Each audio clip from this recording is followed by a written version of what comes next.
Halo semuanya, balik lagi di channel Kurang Satu. Jadi di kesempatan kali ini saya bikin tutorial cara merakit kipas pendingin buat handphone. Nah, jadi kipas ini cocok banget buat teman-teman yang sering menggunakan handphonenya buat main game ataupun juga sering edit video. Nah, jadi di sini saya membuat kipasnya itu dari bahan-bahan yang mudah ditemukan. Nah, jadi untuk bahan-bahannya ini saya belinya itu melalui online shop. Nah, jadi yang pertama itu yang saya butuhkan adalah kipas DC ukuran 4 cm x 4 cm. Nah, jadi ini ukurannya cocok banget untuk digunakan sebagai pendingin handphone. Nah, teman-teman juga bisa menggunakan kipas dengan merek yang lain dan juga ataupun juga yang ukurannya lebih tebal agar anginnya lebih kencang. Nah, jadi di sini saya merakitnya ini menggunakan kipas DC dan 12 volt seperti ini. Nah, selanjutnya kita di sini membutuhkan heatsink berukuran 4 x 4 cm juga yang seperti ini. Ini bebas bentuk ataupun juga ukurannya, tapi di sini saya sesuaikan saja dengan ukuran kipasnya yaitu 4 cm x 4 cm. Nah, selanjutnya di sini saya membutuhkan satu buah peltier. Jadi peltier ini itu biasanya digunakan di dispenser ataupun juga di alat pendingin lainnya. Nah, jadi peltier yang saya gunakan ini ukurannya juga 4 cm x 4 cm. Jadi ini dia tipenya. Nah, jadi peltier ini bisa teman-teman beli di toko elektronik. Nah, jadi peltier ini nantinya kita akan gunakan sebagai pendingin di handphone kita. Dan di sini juga saya membutuhkan salah satu konverter yaitu DC step down. Nah, jadi ini yang seperti ini. Nah, untuk yang serinya ini nanti akan saya tampilkan di layar ini. Nah, jadi di sini untuk step down-nya ini kita gunakan untuk menyambungkan adapternya ke kipas dan juga ke peltiernya. Nah, di sini selanjutnya kita membutuhkan holder handphone untuk menaruh handphonenya dan nanti kita rakit menggunakan kipasnya. Nah, selanjutnya di sini saya membutuhkan adapter 12 volt yang seperti ini. Jadi teman-teman juga bisa menggunakan adapter yang seperti ini jika teman-teman ingin. Karena kalau misalnya kita menggunakan kabel USB juga itu bisa, tetapi untuk hasil ataupun kinerjanya itu kurang maksimal. Jadi di sini saya menggunakan adapter DC yang senilai 12 volt seperti ini.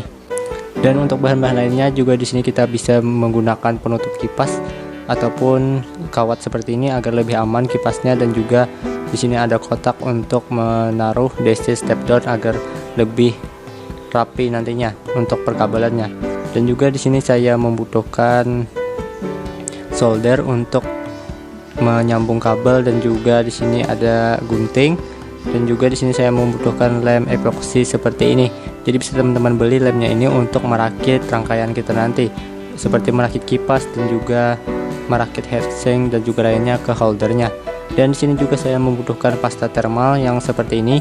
Nah, sebenarnya pasta thermal ini tanpa menggunakan ini pun juga bisa, tetapi agar kinerjanya lebih maksimal saya menggunakan pasta thermal yang seperti ini.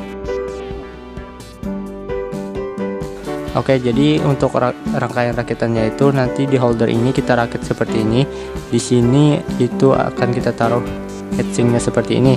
Nah, namun di sini untuk heatsinknya itu ada memiliki jarak dengan peltiernya, sehingga kita akan memotong sedikit di bagian dalam holder ini agar nantinya tidak ada jarak terhadap peltier dengan heatsinknya ini.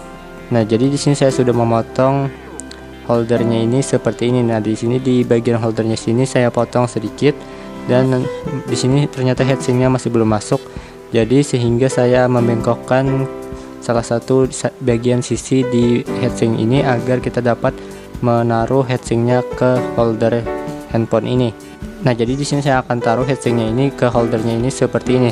Nah, nantinya di sini kita setelah heatsinknya terpasang di holdernya seperti ini, kita akan pasang peltiernya seperti ini. Nah, jadi tidak ada jarak antara peltier dengan heatsinknya. Nah, selanjutnya di sini kita akan lem heatsinknya ini menggunakan lem epoxy ke holdernya. Jadi kita cukup lem di bagian sisinya saja agar heatsinknya ini dapat menempel ke holdernya. Nah, di sini saya menggunakan lem epoxinya, kita campurkan terlebih dahulu lem epoxinya. Lalu nanti kita akan gunakan untuk ngelem heatsinknya ini ke holdernya seperti ini. Nah, selanjutnya kita akan tempelkan juga kipasnya ke bagian heatsink di holdernya ini. Nah, jadi jangan sampai terbalik. Untuk yang logo kipasnya ini atau bagian kipasnya ini kita hadapkan ke bagian heatsinknya agar udaranya itu mengarah ke bagian heatsinknya. Nah, jadi jangan sampai terbalik. Jadi kita tinggal tempelkan saja seperti ini di belakang heatsinknya ini untuk kipasnya. dan kita lem juga menggunakan lem epoksi untuk menempelkan kipasnya.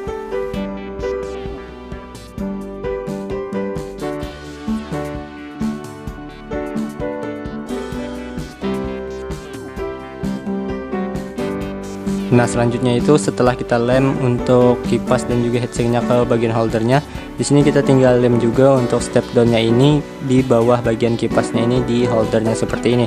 Nah, nanti di sini kita akan merangkai untuk perakitan kabelnya, dan juga di sini karena saya menggunakan cover ataupun penutup dari step downnya, saya tempelkan terlebih dahulu untuk covernya ini. Nah, nanti step downnya ini kita akan masukkan ke dalam covernya ini.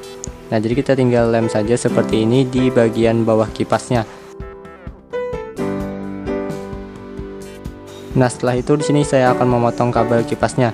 Nah, di sini untuk kipas yang saya gunakan itu memiliki 3 kabel, yaitu berwarna merah, hitam, dan juga warna kuning. Tetapi di sini untuk kabel yang kita pakai itu hanya 2 kabel, yaitu kabel merah dan juga kabel hitam, yaitu kabel min dan juga kabel plusnya. Nah, jadi jangan sampai tertukar di step downnya ini. Nah, setelah kita tempelkan itu di covernya, jadi untuk kabel yang merah itu kita tempelkan di bagian sisi positifnya atau yang plusnya, dan juga untuk kabel hitam itu di sisi negatifnya ataupun sisi minusnya.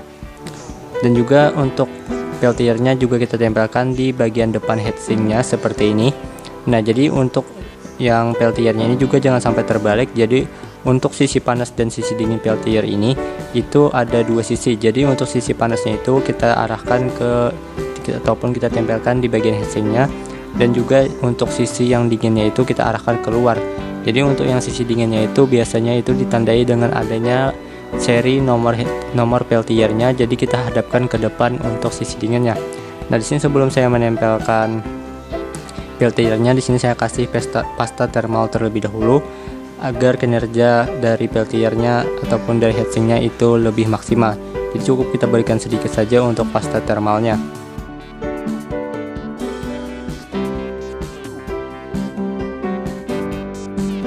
Nah, setelah itu kita tempelkan saja peltiernya seperti ini. Jadi perlu teman-teman ingat bahwa sisi dinginnya itu menghadap ke depan ataupun ke sisi handphone kita. Nah, jadi untuk yang seri yang bertulisan seperti ini kita hadapkan ke depan karena itu adalah sisi yang dinginnya. Dan selanjutnya di sini kita setelah potong kabelnya, kita tinggal rangkai saja kabelnya di sini untuk kabel yang sisi plus dan juga sisi minusnya. Jadi untuk di bagian step down ini di sini ada bertulisan in dan juga out. Jadi untuk yang in ini kita sambungkan dengan adaptornya, dengan yang adaptor yang telah kita sediakan tadi, dan juga untuk di sisi yang outnya ini kita sambungkan dengan kabel ke kipas dan juga ke peltier. Jadi di bagian out ini ada 2 kabel yang kita sambungkan. Jadi keseluruhan ada total 4 kabel, yaitu ada plus dari kipas dan juga peltier, dan juga minus dari kipas dan juga peltier. Nah, jadi kita tinggal rangkai saja kabelnya seperti ini. Nah, jadi untuk merangkai kabelnya ini kita bisa gunakan solder dan juga timah, ataupun juga teman-teman juga bisa langsung mengikatnya secara langsung ke DC step downnya. Karena di sini untuk DC step downnya itu sudah memiliki lubang, jadi tinggal teman-teman putarkan ataupun ikat saja ke step downnya, sebenarnya juga sudah bisa. Yang terpenting untuk yang pada saat memasang kabelnya ini itu jangan sampai terbalik sisi minus dan juga sisi positifnya. Jadi sisi yang negatifnya itu yang berwarna hitam, dan juga sisi yang positifnya itu menggunakan kabel yang berwarna merah. Nah, selanjutnya jika sudah perkabelannya sudah kalian sambungkan, di sini saya akan tutup untuk step downnya itu menggunakan covernya agar menjadi lebih rapi kelihatannya. Dan juga teman-teman bisa juga tambahkan juga cover di bagian belakang kipasnya agar teman-teman aman jika saat memegang kipas pendinginnya. Nah, ini setelah saya coba, saya colokkan adaptornya ke listrik. Di sini bisa teman-teman lihat bahwa peltiernya mengeluarkan uap. Nah, jadi teman-teman bisa mengatur tegangannya melalui DC step down tadi, bisa teman-teman turunkan agar uapnya ini tidak terlalu banyak. Nah, jadi ini bisa kalian gunakan untuk langsung kalian pasang ke handphone kalian untuk holdernya. Dan di sini untuk kipasnya itu cukup deras, dan juga untuk peltiernya ini pun juga cukup dingin. Jadi yang fungsi kipas itu adalah meniup sisi panas dari peltiernya ataupun yang telah disalurkan ke heatsink, dan juga yang sisi dingin di bagian peltiernya ini kita hadapkan ke handphone kita. Nah, jadi ini menurut saya cukup lumayan bagus dan juga cukup mudah dalam perakitannya, dan juga modalnya pun juga cukup minim. Jadi buat teman-teman yang ingin merakit sendiri dari rumah untuk merakit kipas pendingin untuk handphone ini, itu bisa banget. Nah, jadi semoga teman-teman berhasil. Jika ada pertanyaan bisa tuliskan di kolom komentar di bawah. Dan jangan lupa untuk dukung channel ini dengan cara like video ini serta subscribe channel ini. Oke, terima kasih buat kalian yang sudah menonton video ini dari awal sampai akhir. Sampai jumpa di video berikutnya.